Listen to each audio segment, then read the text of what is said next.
Guys, I'm not kidding, this news is more important and hype than the DLC announcement. Sea of Sorrow, get out of here. I woke up today with this banger. Daily Silksong news is back. My boy Ara making his grand return. I immediately DM'd him and asked him about it. I asked if he plans to continue daily news again. And he does. I am not gonna lie. This is more hype to me than Zodboat being real. And we'll talk about that in a little bit. Ever since Silksong came out, one part I've been really missing is the community aspect of r/Silksong, where we all were just sitting together and coping and anticipating and waiting. And that era of Silksong is so connected to daily Silksong news. Ever since this video by Ara, The End, I've always felt kind of hollow when it comes to Silksong content in the community. Him being back is actually just massive for me. I know it sounds like a meme and probably like a joke, but I'm actually so happy that Ara is back making daily Silksong news again. I don't know why. It fills my heart with fucking joy, my cold dead heart. It's not just Ara who's back though. Primacon is also back, I guess, with a new channel, Prima Plays. It's basically a variety gaming channel for me, guys. Silksong content obviously does really well on my channel, and when I make commentary videos on other topics, they also tend to do pretty nicely. But when it comes to just variety let's play gaming, especially like long episodes, they don't do very well. I've decided to put them in their own channel called Prima Plays. There will be no Silksong content in this channel, okay? Not even Steel Soul as well. I'll upload on this channel right here. But every other video game I plan to make content on right here. Right now, Dispatch episode 2 is out. I also put the episode 1 here as well. If you are interested in variety content from me, please go ahead and subscribe to this channel. Help me get monetized there. Once I'm monetized, I'll be able to make more content there too. All in all, it'll be a win-win for all of us. I'll leave the links in the description. I really appreciate your support. Now that I've slept on the banger news of Silksong already getting a DLC announcement, I wanted to dig a little bit deeper into what exactly is this DLC about, and also maybe look a little too much into the wording of Team Cherry here. We'll get to that at the end. First of all, the DLC. Now, huge shout out to Sue for making the Silksong Cut Content videos, because these videos actually help a lot in piecing together what this DLC is about. But to give my brain dead version of it, do you guys remember this place that we saw in the first reveal trailer all the way back in 2019? Hermit Crab Place.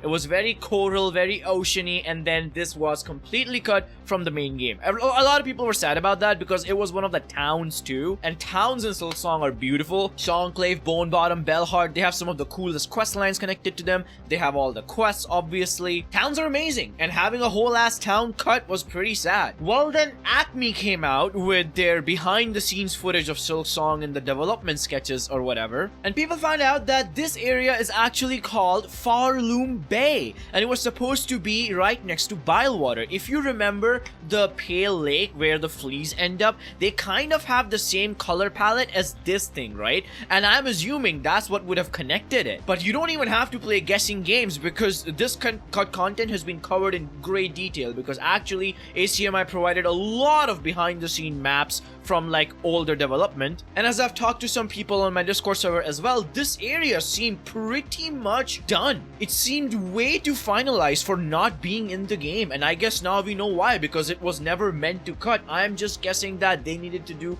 a little bit more extra work on this, so they decided to ship the game out and make this a DLC instead of having this one area delay the entire game into 2026, because that would not have ended up very well. Don't forget, William and Ari confirmed that they didn't know about the final release date till basically when they announced it, right? And they told us 2025 all the way back in April. Maybe as the year progressed and they approached fall, they realized they wouldn't be able to fucking finish Farloom Bay in time, and they did not want to delay the game again, so they shipped it out. That would make a lot of sense. But it's not just the Farloom Bay area, it was also this one area, like a lifeblood laboratory. Lobotomy. Lifeblood lobotomy. We saw this place, and if you look at the structure right here on top, this little thing, you might think it's familiar. That's because it is. It is this structure that we see in the teaser. So they're bringing back the Lifeblood Lab, and they're bringing back Farloom Bay. But the thing with Farloom Bay that is so fucking cool is that you see this thing, this is a goddamn boat. And from the way it's laid out, you can tell that this is a water level at the bottom, and we'll probably exploring this place in a little boat that we'll get to control. Or I'm hoping so anyway. It's very interesting. It's literally Zode Boat, baby. We got Zode Boat before Zode Boat. Can you fucking believe it? And people are pointing out that these little dot structures right here are probably docking stations where you can park your boat, jump out, and then explore on the land. But also, huge find by D3RLOD3. Thank you very much. You see this guy, the assistant of Professor Django over here? It seems to be his corpse under the tarp, as you can see from the structures right here. A lot of people were trying to like guesswork what this thing is that we saw in the trailer. Some people were saying that could be a submarine, could be a corpse, could be a fucking gadget. Turns out it is a corpse, and it is laid out in a way that would suggest that this thing is the same species as these two fuck nuggets, and it'll probably show up in the lab area, the lifeblood lab area, because that's what these two idiots are also connected to. And it's laid out like a corpse, like a crest corpse. The thing's hornet stabs and gets a new crest, which means we will probably most likely get a brand new crest in this DLC as well, which is crazy because that's not what Team Cherry pointed out. I guess they wanted to keep it a secret, quote unquote, or leave it for us to figure out, but they just said new areas, bosses, tools, and more. I guess the more is a crest. And this DLC is pretty interesting. It's not just adding a new area, it's adding an area that's very different to explore. Again, all these resources that I'm talking about, the Silksong, sorry, not the reveal trailer, you've probably seen that 10 million times, but the cut content videos and everything, I'll leave them in the description so you can check them out yourself. I highly recommend you do, to get like a more inside knowledge on what these areas were supposed to be. The thing on my mind is, I wonder how they're gonna implement this Farloom Bay, because all the DLC in Hollow Knight is designed in a way and implemented in a way that no matter where you are in the game, if you've already beaten the game and have a 100% complete file, or you're just starting out, you can still pretty naturally go and play all the DLC. It fits anywhere in your playthrough very, very nicely.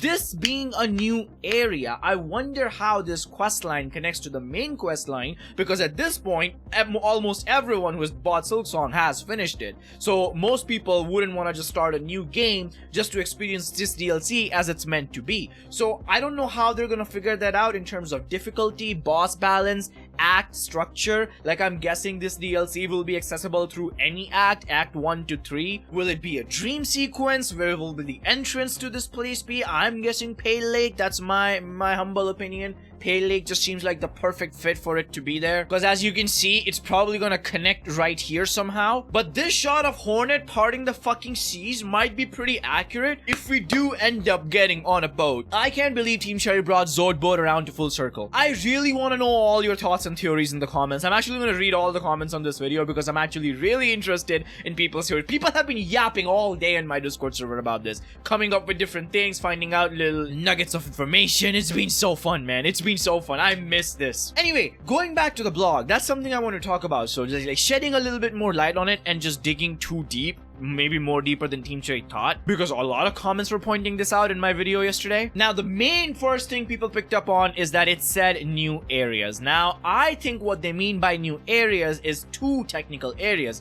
the Farloom Bay and the Electricity Lab. So this area, the bay technically, as you can see in this map, and then this area. I think that's what they mean by two areas. I don't think there's gonna be a third, to be honest, because that'll be fucking insane. Bosses, obviously, tools, and more is, we know that it's gonna be a new crest. I'm pretty certain of it, which again, it's kind of gonna suck if you get that crest near the end of the DLC when you've already almost beaten every boss and you have a 100% save file already, because you won't get to use it at all. Which is why I'm telling you, Silksong needs a new game plus, a way to play this game with every ability, every tool, every crest at your disposal from the start, and the difficulty adjusted accordingly. I know it's a lot of work, but honestly, it'll be so fun if they add that sometime in the future. Obviously, another thing I want to look too deep into is their closing statement, where they're saying that Hollow Knight games will keep popping up in various sales across holiday break. I'm guessing that we'll probably get a Hollow Knight Silksong bundle deal for Christmas on Steam and stuff like that. So if you have not gotten into this banger game franchise, Oh my god, that'll be the best money you ever spend in your life. They say they have more plans for 2026. Now, notice how they don't say more plans for the future, but 2026 specifically that we're keeping under wraps. For now, though, Team shall be taking a few weeks. I'm guessing what this means, right? They're gonna announce their second DLC in 2026 and probably not gonna release it in 2027. That's my theory anyway. I don't see 2 fucking DLCs launching in like next year itself, and the only reason we're getting this one so fast, I believe, is because this was an area that has been worked on since 2019 and was pretty much in later stages of development, but just needed a little bit more time to be fully fleshed.